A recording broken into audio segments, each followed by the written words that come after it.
What is good, ladies and gentlemen, and welcome to another edition of the Fundamism podcast. It's your boy, Paul J. Long, coming to you from the quarantine office.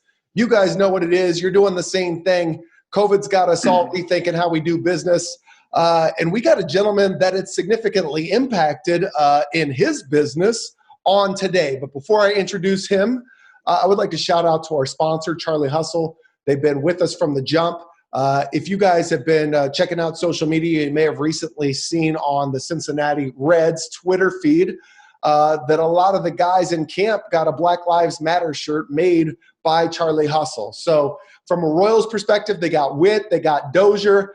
I feel like somebody's missing. Go to charliehustle.com. But to introduce this gentleman that is missing from the Charlie Hustle line, I would like to give a huge shout out to my favorite Royal, and I'll tell you why in a brief moment, the beautiful baby bear himself, Mr. Bradley Keller. What's good, son? What's going on? How are you doing? Dude, I'm on cloud nine. Dude, this has been a long time coming. We met just about a year ago, like literally within the last week, a year ago. And you made a huge impact on me. And before I tell you why, I got to start the same question I ask every single guest. What do you do for fun, my friend?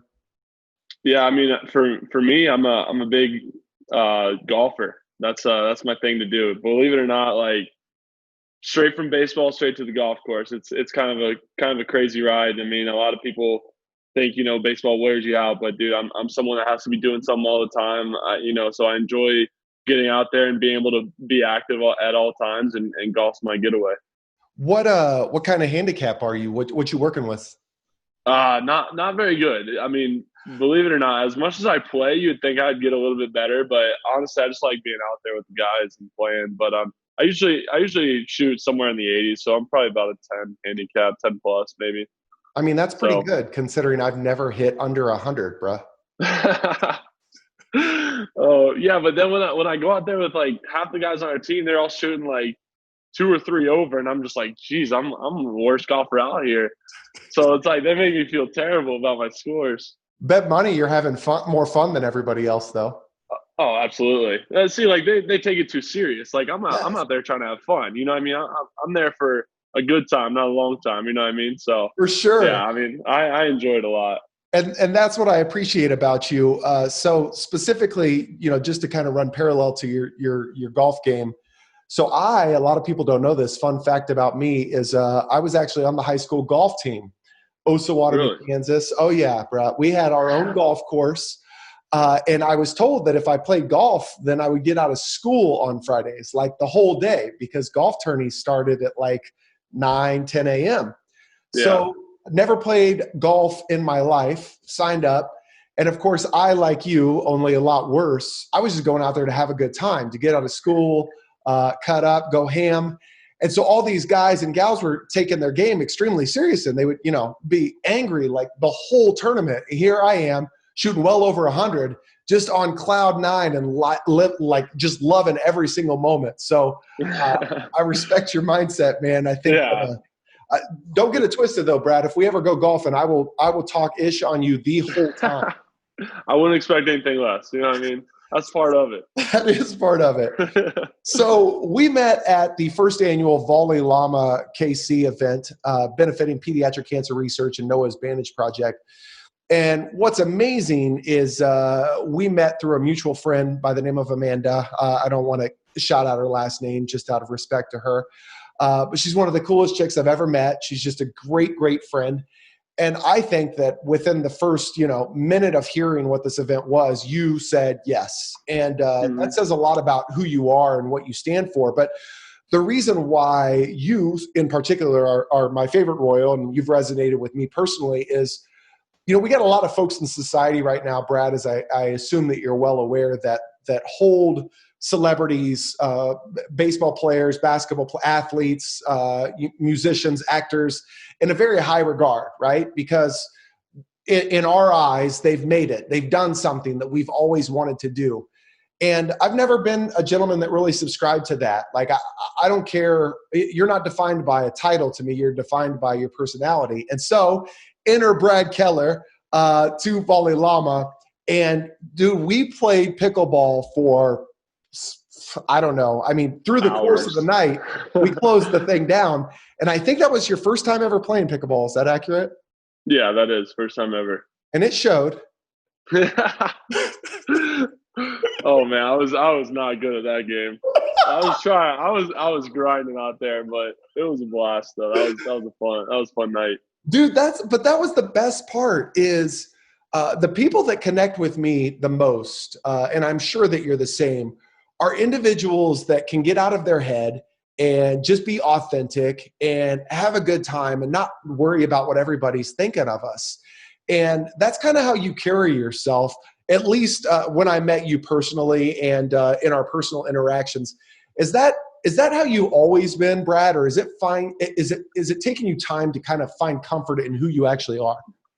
Yeah, I mean, I think it's definitely like maturing over the years. I think when I was, in high school, I had an older brother that was always like, very protective over me. So it was like I was hanging out with the older crowd, hanging out with them, and I never really knew, I just like I was always like go with the flow type of person. Like I was just like, like whatever, like you guys want to do this, I'm cool with it. Like I was just there. I was along for the ride. So it's like I never really, knew who I was. I was just always, amongst people. So I never really like broke out of my shell. I was always super shy. I was always like, like I said, just whatever you guys want to do, let's do it. You know what I mean? So I think once I got into pro ball was when, you kind of have to figure out who you are. You know what I mean?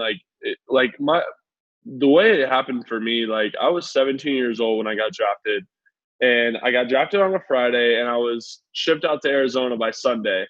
And I had my graduation party in between. So I was like, just a whirlwind of emotions hit me at once. And I was like, basically when I got to Arizona, I was like, I got to figure this thing out if I really want to do this. It was just like a moment to myself where I was like, okay, like if we're serious about this, like we gotta make a choice right now. And so that was kind of my way of like, I had to make friends. I had to like have a personality. I had to like come out of my shell and like, talk to people. And so I had a great group of guys that were there, and they kind of took me under their wing. Same thing with what my brother did. And, they kind of showed me the ropes of, they all played in college and whatnot. So they older than me and whatnot. And so they took me under, showed me the ropes, told me, how to go about how to carry myself and all this stuff. And I feel like as I, moved up the ranks through the minor leagues, I've like took bits and pieces from everyone and ultimately became who I am now. And to go back to your point, as far as like, people putting, athletes on pedestals and whatnot, to me, I see myself as just a normal guy. Like I'm from a small town in Georgia. Like I go back home in Georgia and it's like, people want to like be like, oh my gosh, like, you made it, whatnot. And it's like, I like try to shut that down because I'm like, dude, no, like you got, especially kids in high school, like I go back to my high school and help them every year. And I'm just like, dude, I was here. You know what I mean? Like there's nothing special about me. Like I was where you're at right now. I was pitching on the same mound, playing at the same field. Like you can do the same thing. Like there's no, like, I didn't do anything spectacular. It's just like, I got fortunate to be in the position I am now. And you guys have every opportunity to do the same. So like, that's kind of how I carry myself, is like, nose to the grindstone, head down and just keep on keeping on. Well, I just want to call you out on something you just said. You said, there's nothing special about me. And for those of you that aren't tuning in via YouTube, you can't see this glorious fro that this gentleman has. I would argue that there is a lot of special things about you outside of your appearance. And we're going to delve into that. But what I appreciate about what you just said is you kind of went into the F of fun. And so if you're just tuning into the Fundamism podcast, this is the first time. First of all, welcome. Thank you. We appreciate your support. But Fundamism can be defined as the fundamentals of a fun and optimistic lifestyle. So whatever you do for fun, and for Brad, it's golfing and being real and competitive and having a good time. That's a fundamental of a fun and optimistic lifestyle. And fun is actually an acronym to me. So the F is foundation, your personal foundation, everything that makes you you, your experiences in life, whether you're a victim or a victor. And what you just went into, Brad, is kind of going through the come up, like how you found yourself, how you found the authentic part of you. And it sounds like that growing up, you were around so many people that when you finally got to a place where you went out on your own, you were forced to kind of self-reflect and figure out, who the hell do I want to be? What do I want to stand for? From what I understand, a lot of the travel life in both the minors and majors will create that time for you where you're alone in your thoughts a lot. Is that an accurate statement? And what is that like for you? Yeah, no, that's 100% right. I mean, we have, a ton of time, especially now being in the big leagues, like, we all have our own room. Like we're all on our own schedule. Although we're still a team, it's still like each individual schedule. And so we have a lot of times to where we're just alone by ourselves thinking, like, and I think that's when ultimately, like, I credit a lot to my parents and my family. Like I mean, obviously they gave me the core values that, we should really truly believe in life. And, one thing was humility. Like they're basically like, stay humble no matter what, stay grounded. Like, cause as soon as you get too high, it's going to knock you back down. And it's like, you're not going to like that. So that's kind of one thing I've always taken, pretty heavily. And so whenever I got to the major leagues, it's like, you kind of have a choice. You're like, it's a mental choice, but you're like, who do you want to be? And like you said, when you travel, when you interact with fans and you interact with people and you go and like do great events like Volley Llama and do, other events across the city and, state, wherever you're at, it's like, you have a choice on who you want to be. And so, I made my choice and, I think that's a credit to my parents and my upbringing. Yeah, obviously, I know that they played a significant role in it, but I know a lot of guys and gals that have tremendous families and don't hold relationships as near and dear to their hearts as you do. So I got to give you a little bit of credit, homie, because you're an individual that's present. And, the further we get in life and grow in life, it's easy to get distracted, right? Distracted by successes, distracted by areas of opportunity, distracted by bright lights, shiny objects, whatever the distraction may be. It's easy to get distracted. But another thing that is really just, I believe, makes you magnetic is that you seem to be always present. Like, remove an alcoholic drink once or twice in your life.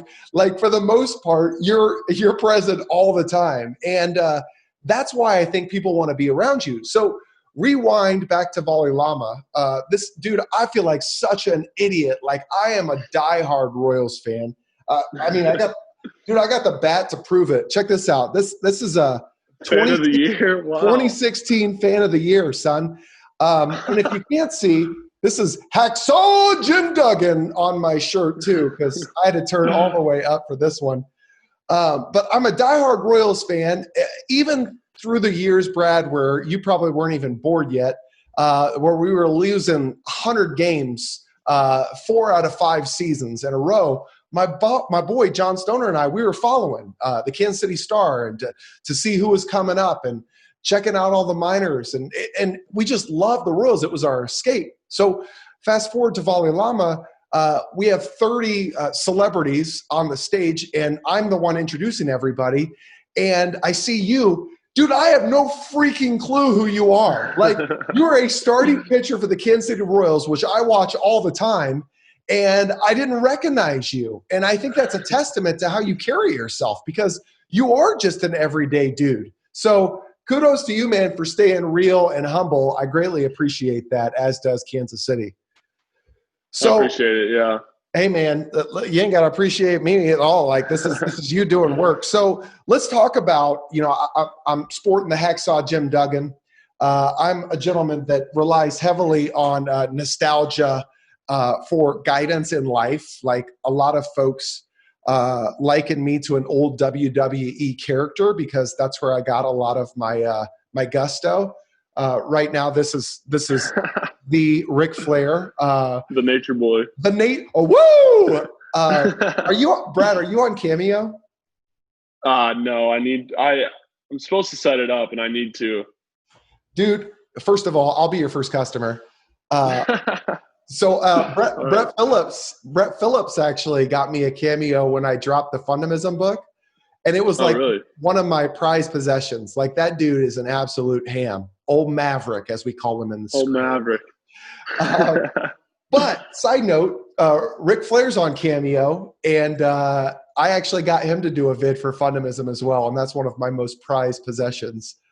So That's who did elite. you look up to growing up, man? Like, was it Hacksaw? Was it Ricky the Dreamboat? Was it, or the Steamboat? Was it Jean-Claude Van Damme? Who were you vibing with? I mean, as far as like wrestlers? No, just period. Like who? Oh, okay.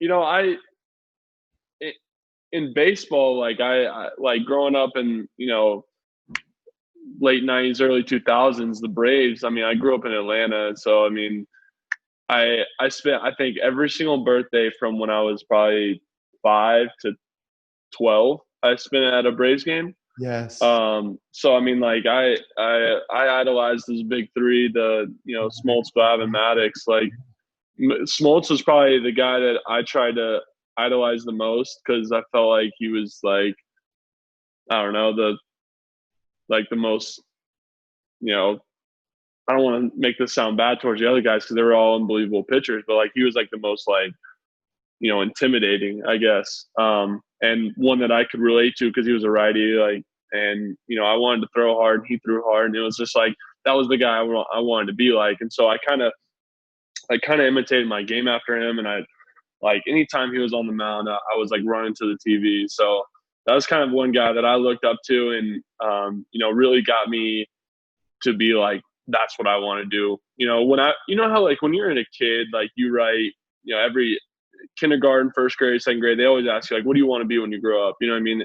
And my mom has this book, and it literally, she made us write, me and my brother, she made us write like what we want to do. And we were moving 2 or 3 years ago, and she found the book and she showed me, and like from kindergarten to fifth grade, it alternated every year. It's like, I want to be a pro baseball player, I want to be a pro football player, I want to be a pro baseball player. But it was like in sports, and then like fifth, sixth, seventh, it all turned into baseball. And it's like, I want to be a pro baseball player, I want to be a pro baseball player. So like that was my dream as a little kid. And I think watching those guys growing up was kind of the one that like propelled me to be like, that's what I want to do. You know what I mean? So Dude, so there's so many people, like, especially growing up at that age, that kindergarten to fifth grade, everybody wants to be a police officer, a firefighter, or a professional athlete, right?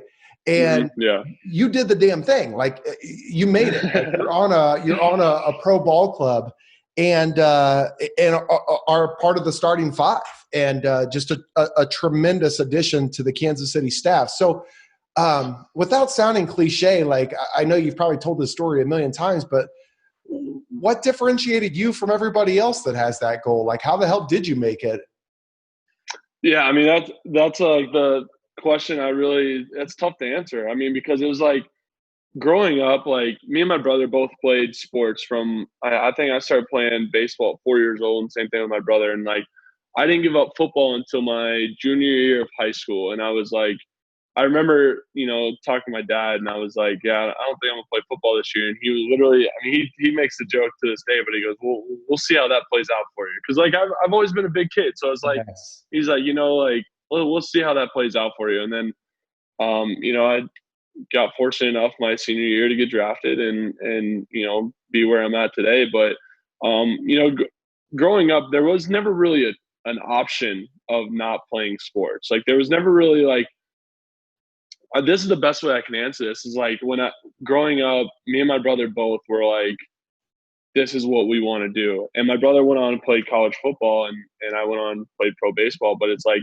I mean, my parents never really forced it on us, but they also never like told us like, hey, like you don't have to do this. You know what I mean? Like, and it got to the point to where like we understood the work that had to be done to get put into it. So like, as long as in our mind, as long as we, busted our tail on and off the field and like did what we had to do, we were going to make it. We were going to go as far as like our work ethic took us. That was like our mentality. And like, we have a motto in our family, which is kind of lame, but it's like, it never comes easy. Like nothing ever comes easy to us. Like, both my parents own their own companies, and like they've been through the ups and downs. Like they've been through the grind. They've been from the bottom. Like, and that's kind of how where we're at. Like, you know, my brother had a crazy recruiting story. Like, I had a crazy draft story. So you had said that you had a crazy you had a crazy draft story. Your brother had a crazy recruiting story to college, but you had a mantra, and you said it's silly, but the family mantra was it never comes easy. You know how many people I've met in my life, Brad, that said we have a family mantra? Like, that is not something that comes very often. I don't think that's I know. Oh, that's dope. Yeah, no, it's just like it actually came from a Christmas gift idea. We actually have a barrel of whiskey at the where I think is Woodford Distillery or something, and on it says "Never comes easy." So then it's like the Keller family.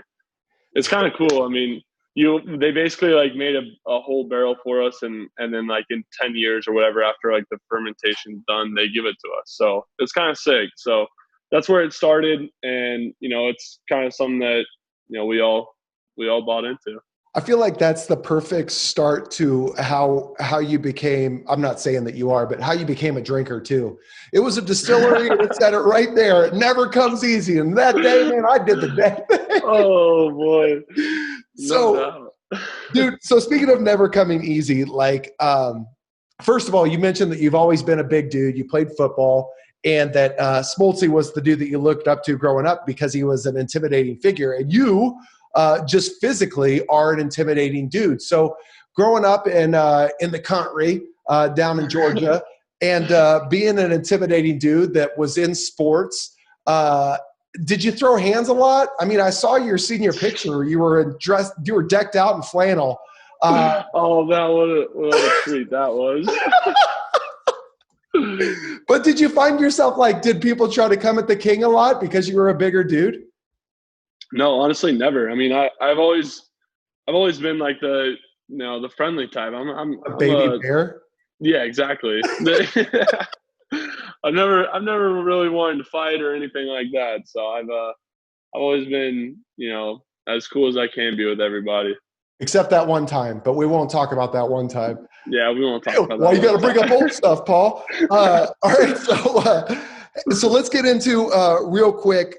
I know that you're a competitive dude. Like, obviously, you had never played pickleball before, and we're talking the whole time. I asked you if you're a gamer, and you immediately start talking trash on me.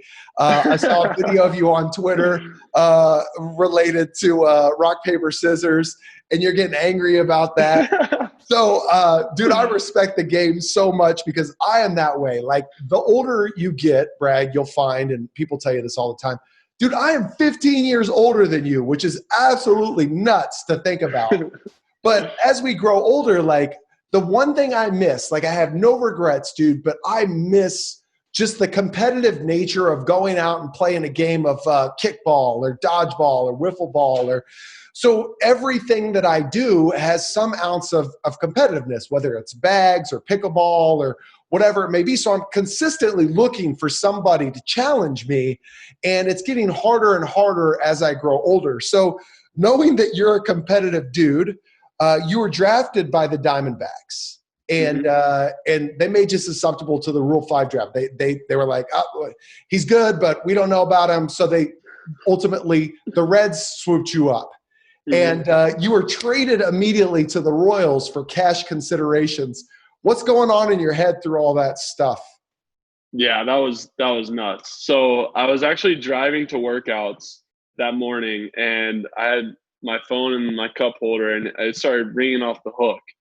And I was like, "What's going on?" And like I knew what day it was, but I was just like, "Whatever." And I looked down, and it was like my agent and a bunch of friends that were like, "Congratulations, congratulations," all that stuff. So my agent calls me and was like, "Hey man, like just to let you know, you got picked up in the Rule 5 draft, the big league side." And he's like, "You're going to Cincinnati." And I was like, "Oh, like cool, really cool." My brother actually went to school in Cincinnati, so I was like, "This is sick." Like I already know the area, I know the town. Like, so I pick up the phone. I'm calling my mom, call my dad, I call my brother. And as soon as I hang up with my brother, I get a phone call from my agent again. He goes, "Hey man, just kidding. Like you're going to Kansas City."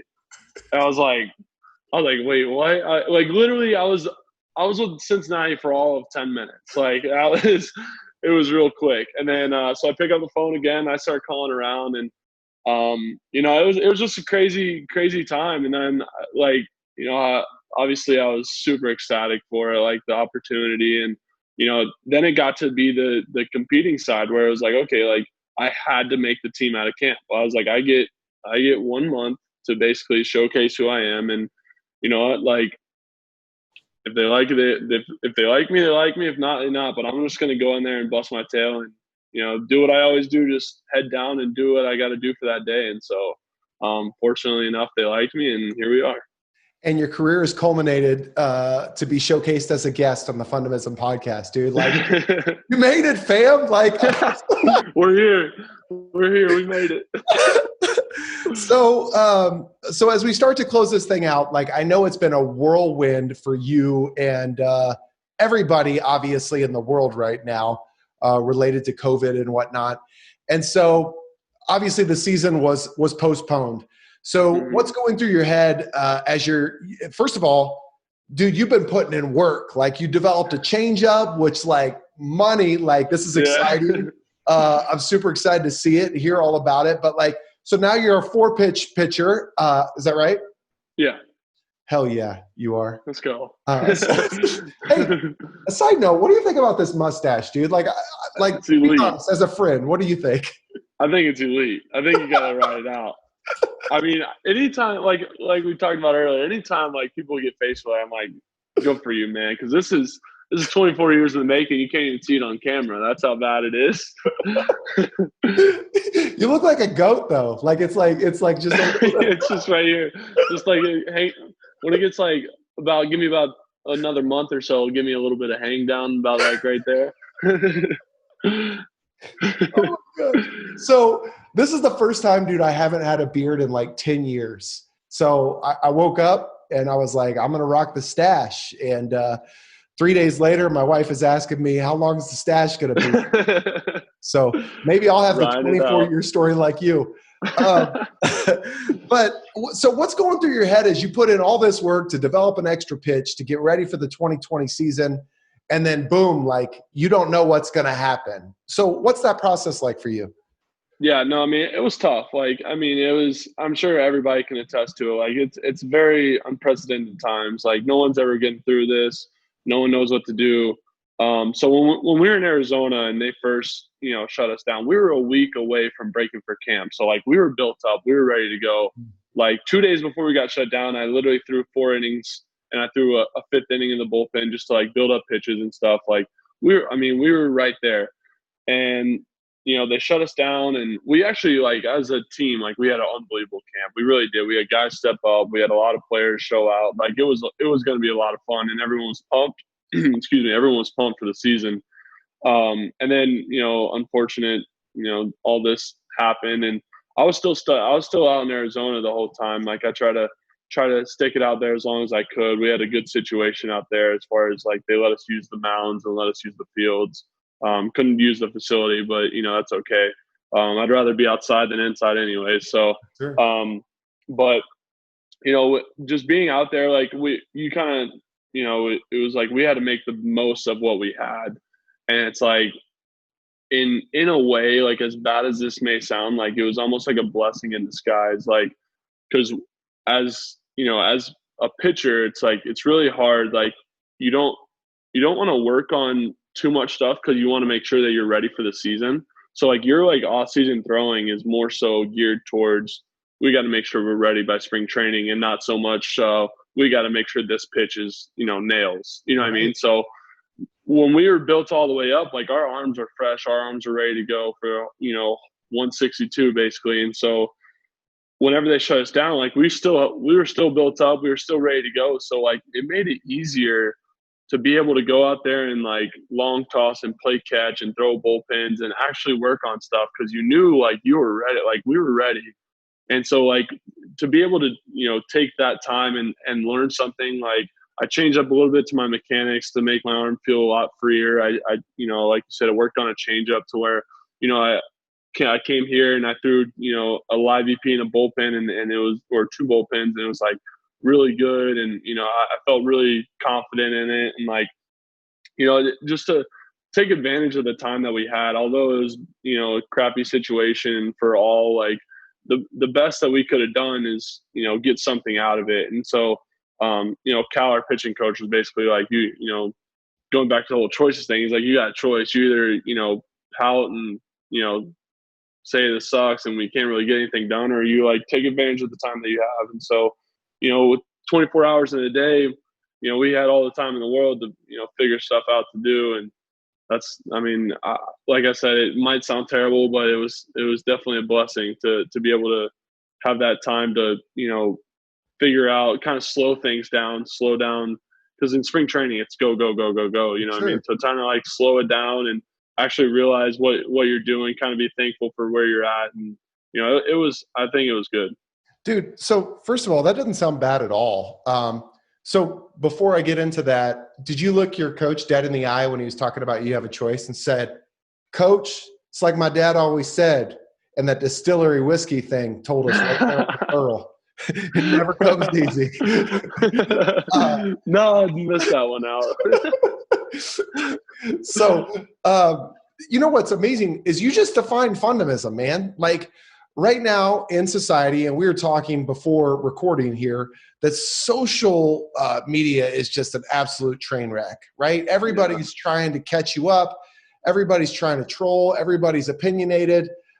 Everybody just wants to be heard, and really no one cares. Like, and I'm not painting with a broad brush. Like I know there's some amazing dudes, and that's what makes people like you, Brad, stick out like a sore thumb. Is it's not as common anymore. So my point is, we're going through the struggle. Like everybody's going through the struggle. Like your story and finding the blessing and being able to work on a pitch or not being pressured to get ready for the season is a lot like my story and getting off the road and being present with my family for 3 months. Like this is, when can I ever say that I've had 3 months straight with my kids to be able to be present and play in the pool and act a fool and all that stuff? Like, I think that's what we're trying to accomplish with Fundamism, man, is like, there's a bunch of shit going on. Excuse my language. There's a lot of stuff going on around you that sucks. But if you look and you pay close attention, there's a lot of greatness coming around. So, dude, I appreciate you sharing that. And it's even magnified even more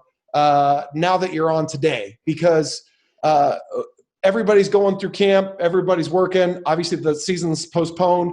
Then MLB comes out and they says, all right, we're going to do it. We're getting ready. July's the month. Everybody starts to go through testing. I remember, dude, I reach out to you on Independence Day because I'm like, I wonder what Baby Bear's doing. I know he doesn't have family around. Like, I'm worried. Like, I don't want this guy to be alone. So I reach out. You were like, hey, I'm working out. I'll hit you up later. 2 days later, man, I get the news that you tested positive. So here you are on the Fundamism podcast, literally in your home or wherever you're staying, chilling with COVID. So what's that experience been like for you? I mean, it's been tough. Like, I don't think anyone, is good at staying, put for however long it's going to take. But I like, obviously with all the fear going on in social media, like you said, like social media is just, whatever it is right now, and it's just I hate it. But like, we don't really have anything else to do but to, surf the web or, go on social media, go on Twitter, whatever. And so, with all the fear and everything that comes with, having this disease, it's like, whenever they told me like, hey, you tested positive, it was just like instantly like anxiety through the roof, like stress through the roof. Cause you just don't know what's going to happen with it. Right. And so, and you only hear horror stories and like that. And that's the thing that bothered me the most. When it was like, like, all right, so I at this point, I'm trying to take it day by day. Like, I woke up feeling great this morning. Like, let's keep this great feeling going all day, and let's get a good night's sleep. And like, try to do that. I'm trying to do the best I can, stay occupied in here. That's the hardest part to me. Like I said at the beginning, it's like I'm the guy that has to be doing something at all times.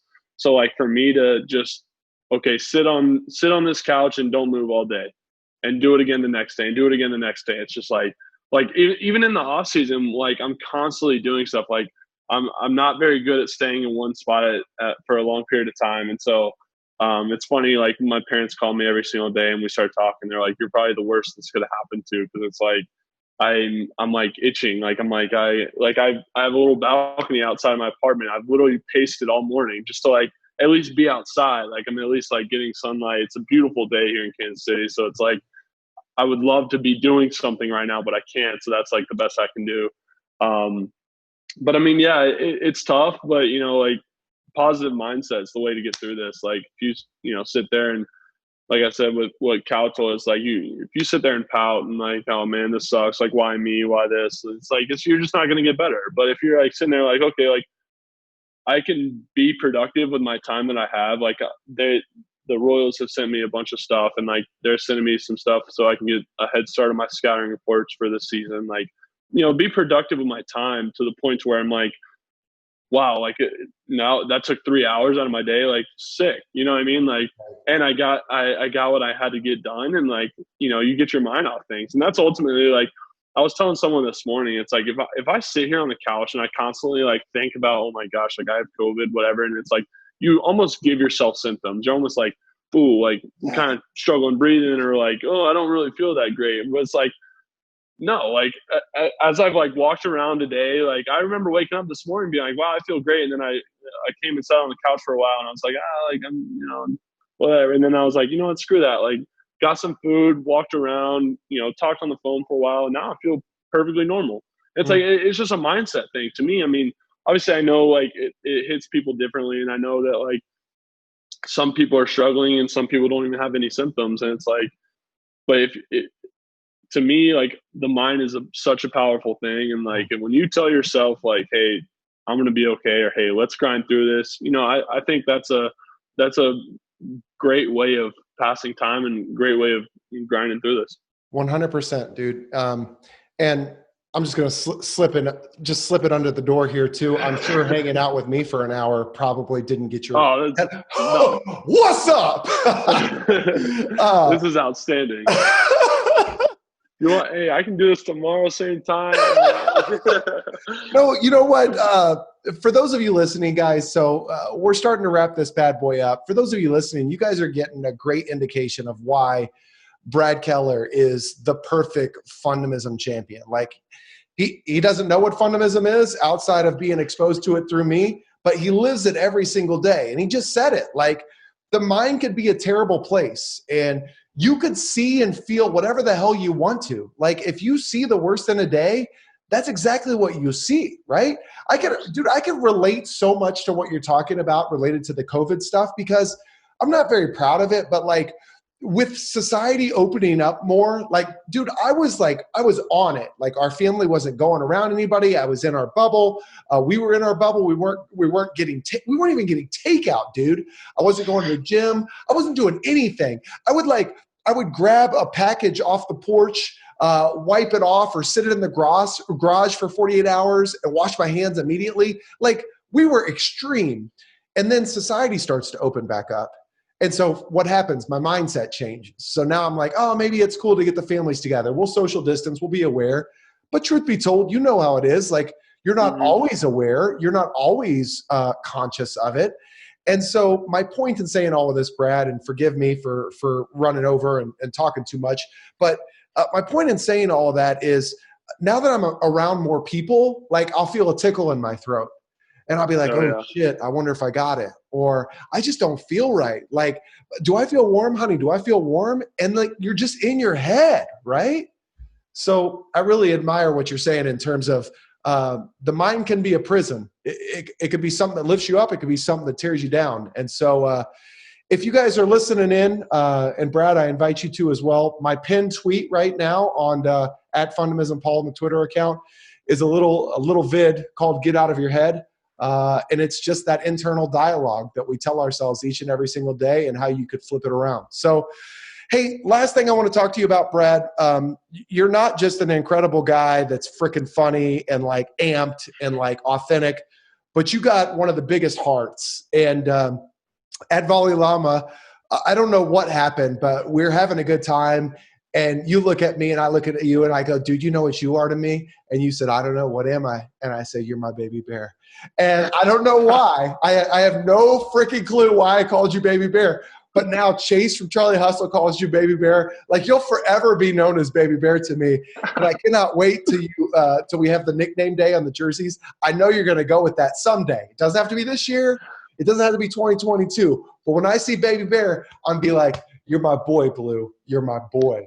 So big heart, pediatric cancer, but you also do a ton of work with human trafficking, which is not something that everybody, like, I don't hear a lot of athletes getting into. So when I think about fundamentals of a fun and optimistic lifestyle, one that doesn't get talked about enough is gravitating towards helping others and using a platform to lift other people up. So why did you choose human trafficking as a cause to fight for or advocate for? Yeah, so back home in Flower Branch, there's where my hometown sits is between two major highways, and Atlanta is one of the biggest like human trafficking zones because we have the largest airport. We also have one of the largest ports down in Savannah. Like we have the thing. Georgia is just like a hotbed for it. And so when I was in high school, my one of my teachers, kind of opened our eyes to it, and I was like, what, like it's just a tragedy with what those kids have to go through, and they don't even know. Like, and like she kind of showed us some ways that we could help out, and so I was like, in on that. And then once I got to be this point, the opportunity came to me. I was like, absolutely, I want to jump on that. Like, some crazy stuff has happened in my hometown with it, and so it hits way too close to home for me to where I was like, I can't ignore this. You know what I mean? Like, I get an opportunity, I get a platform. I'm able to actually go out there and use my voice to help out. And like I said, if it hits way too close home, so I'm like, this is what I want to do. This is what I want to be known for doing in the community, and I just want to help out as much as I can. So, I think the pool hostess for what the organization that they put on, and I'm happy that I'm able to at least help out and bring awareness to people and able to hopefully do a lot more to the community and stop human trafficking. Dude, I mean, you're an absolute G. I mean, it's not just obviously human trafficking. You've said yes to a number of different Noah's Bandage Project events and raising awareness for pediatric cancer research. I saw you out doing the thing with the Tyron Mathau organization. Obviously, your foundation. I know that you were on the radio doing that telethon. So, dude, I just appreciate you so damn much. And my challenge to you as you're sitting around with nothing to do, stop freaking ducking me and get on these sticks, son. Let this old man show you a little bit of work. All right, let's get it. I mean, that's the only thing I can do right now. Brad, any outside of it never comes easy. Let's close with something fun, man. I'm going to give you an opportunity now. We're going to do a little two truths and a lie in closing. All right. You got to think of two truths about yourself and a lie in no particular order, and I got to guess which one the lie is. So two truths and a lie. I'm giving you time to think about it. As he's thinking about it, to the Fundamism podcast listener, we greatly appreciate your support.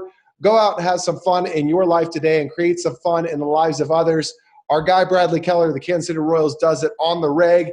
He's right now with us fighting COVID at home, and I just greatly appreciate you being here, man. So two truths and a lie. Give it to me. All right. Let's see. I grew up wakeboarding my whole life. Okay. I can sing the alphabet backwards, and I enjoy reading. All right. I'm going to go with the lie is, for some reason, I think that you know how to do the alphabet backwards. I think that the lie is that you grew up wakeboarding. No. Wrong. The disrespect. It's reading. Oh, dude, you don't read. You don't even know how to read. What do you mean? I love reading. That's my stuff, dude. But have you read this book right here? No, dude, I haven't. Not yet. This bad boy, this Fundamism book right now is on Audible. Guess who narrates it? It's your boy. Holler at a player when you see him in the streets.